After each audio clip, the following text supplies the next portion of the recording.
Hello everybody and welcome to JTD Farms. We thought we'd put together a short little series about a year in the life of a potato, or a potato farmer to be more precise. Now, I'm currently on one of our two Lexion combines, so we have two Lexion 8900 combines. We farm roughly, I would say, probably 6,000 acres of our own land and about another 4,000 acres land that we rent in, and we also tenant farm as well, which is included in that. So as I say, we're on one of our new Lexion 8900s. We have both of these brand new this year. Ourselves and PX Farms have probably kept class going for the next few years because they had 4 delivered, and as I say, we've had 2 delivered this year.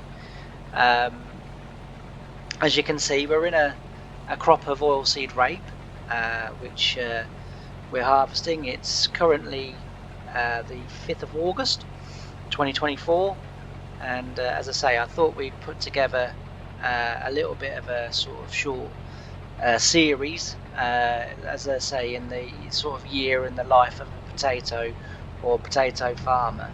As you can see, we've got one Vent 800 series, 839 100 series, running the tractors and trailers. We're right on the back of the farm here, so just over past those hedges is the farm, so we're right on the back of the farm. But yeah, I thought we'd do a mini series where we show you how we grow potatoes here on this farm. So the key to potatoes is the crops that you have in the ground leading up to the potatoes going into the ground, and also as well how you prepare the ground for having potatoes. It's a bit like, I guess, in a way, you know, you have to sort of prepare the ground and make the necessary adjustments and preparations leading up, you know, as you would in anything in life, and potatoes are no different. Now, we see potatoes on this farm as a very sort of fragile crop, although they are quite hardy and they will sort of put up with quite a bit. But as I say, we treat them as fragile. We treat them as our babies, if you like, and it's our aim to provide McCain, which is our main buyer of our potatoes. We also do some for Walkers as well. But what I thought we'd do was in this field, because this field obviously next year is coming potatoes. There's probably about 8 or 9 fields in this block that will end up being potatoes, but I thought we would sort of concentrate on this one field. And of course, you know, as I've said, you know, the key to success of growing potatoes, or growing a big yield of potatoes or a good crop of potatoes, starts, you know, in the years leading up to the potatoes. So what we tend to do is we tend to grow oilseed rape ahead of the potato crops. This for a number of reasons. Firstly, it gives us a really good flush of weeving beetle, and that means that we can then get pesticides on the ground. We can also then get, as we did at the start of last year before planting the rape. Now, this rape seed in this field was planted on July 28th, and that was behind, although I can't off the top of my head remember the figures, but it was after a high dosage of chicken manure.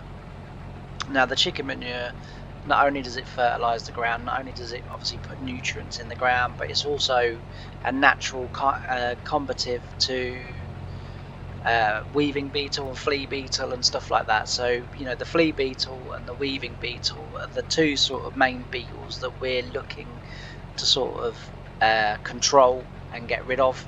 The weeving beetle more favourable of potatoes, but it will munch quite happily on the leaves of oilseed rape, and the flea beetle is the nemesis of oilseed rape. It will destroy hundreds and hundreds and hundreds of acres, you know, in a very short space of time, and as soon as they've had enough of one field, they'll move straight to the next field, and then they'll start clearing that. So as I say, we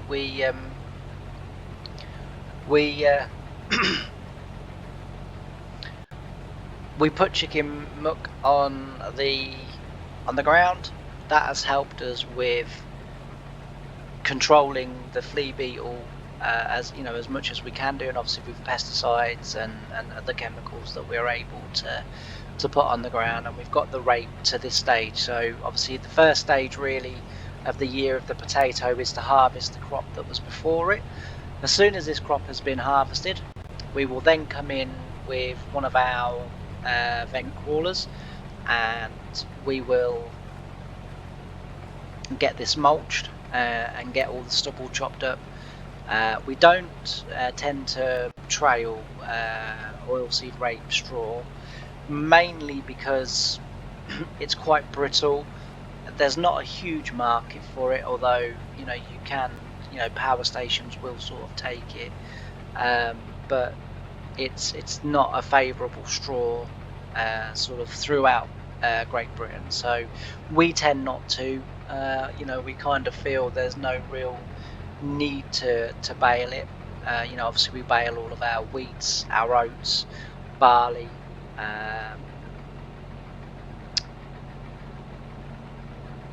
and a little bit of sorghum that we do grow. So that's the straw crops that we tend to grow. As I say, this for two big combines like this is a relatively small field. We also grow obviously potatoes. We also grow peas, sugar beet, and red beet, carrots, and onions. Red beets, parsnips, and carrots is the other crops that we tend to grow. Now they'll be in a cycle with the potatoes. So the tendency that we have is to go potatoes, wheat, and then a break crop. So peas or anything, beans, anything like that, field beans, anything like that, a break crop. Then we go back into wheat again, then we go to carrots, and then we just keep repeating the process until eventually we get back round to rapeseed, which then goes ahead of potatoes, and then we're back round to obviously needing to plant potatoes. So this is the first step.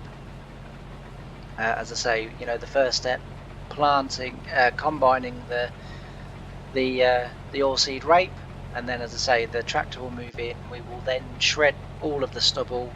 So it's really, really important with potatoes that you get as much nutrient and fertilizer and organic phosphates and all of those good things. You get loads of as much into the ground as you can from a very early stage. Now we're not looking to plant these potatoes till probably mid-March, and that would be the earliest, depending on the winter that we're about to receive. But as a rule of thumb, we usually start in and around sort of either Good Friday, if Easter is in sort of mid to late March, we'll start around Good Friday, and then that will give us a 6-week period then to get all of the potatoes in. And that 6-week period is allowing for inclement weather that may hold up the job, or the process of planting. It also accounts for a little bit of breakdown as well, because although breakdowns sort of touch wood on the farm are not that common, they do happen. And although she is very camera shy, this is my wife Kay, and she's driving the combine today. She does drive the second combine, and on the combine over there you can see, and that's Brian, and that's Kay's brother, and he drives the other combine. Andrew is on the tractor and trailer that you saw. We do have lots of other workers and men working for us as well, and at some point I will introduce them all, so that you get to meet the team. But as I say, this is a relatively small field, and for two combines this size, we bought these two combines because we bought an extra nearly 3,000 acres of our own land this year, and as I say, we've also taken on a tenancy farm, and as well as all the other land